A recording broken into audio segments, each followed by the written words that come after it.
మొదటగా ఈ వీడియోలో మనం భగవద్గీత అధ్యాయము 18 శ్లోకము 59ను పరిశీలిద్దాం. మోక్ష సన్యాస యోగం యొక్క ఈ చివరి ఘట్టంలో శ్రీకృష్ణుడు అర్జునుడి అహంకారపూరిత ఆలోచనలను సరిచేస్తున్నాడు. యుద్ధం చేయకూడదనే అతని సంకల్పం తన స్వభావానికి విరుద్ధమని స్పష్టం చేస్తున్నాడు. మొదటగా ఈ పవిత్ర శ్లోకాన్ని భక్తితో విందాం.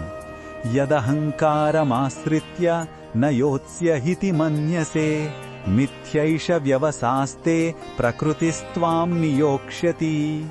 ఈ శ్లోకం అర్థం ఏమిటంటే శ్రీకృష్ణుడు అర్జునుడితో అంటున్నాడు, ఓ అర్జునా, ఒకవేళ నీవు అహంకారాన్ని ఆశ్రయించి నేను యుద్ధం చెయ్యను అని అనుకుంటే నీ ఆ నిర్ణయం వృధా అవుతుంది.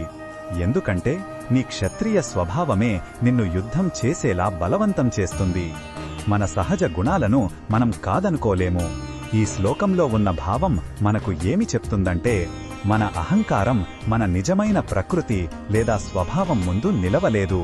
నేను అనే భావనతో తీసుకునే నిర్ణయాలు తరచుగా మనల్ని తప్పుదారి పట్టిస్తాయి.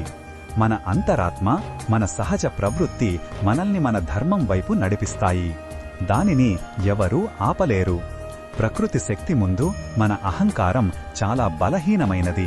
ఈ బోధనను మన దైనందిన జీవితంలో ఎలా ఉపయోగించుకోవచ్చు అంటే, మనలో ప్రతి ఒక్కరికి ఒక సహజమైన నైపుణ్యం లేదా ప్రవృత్తి ఉంటుంది.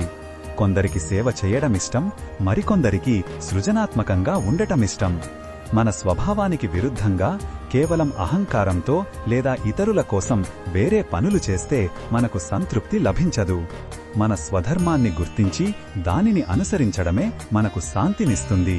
మరిన్ని భగవద్గీత శ్లోకాల అర్థాన్ని తెలుసుకోవాలంటే మా తదుపరి వీడియోలను తప్పకుండా చూడండి.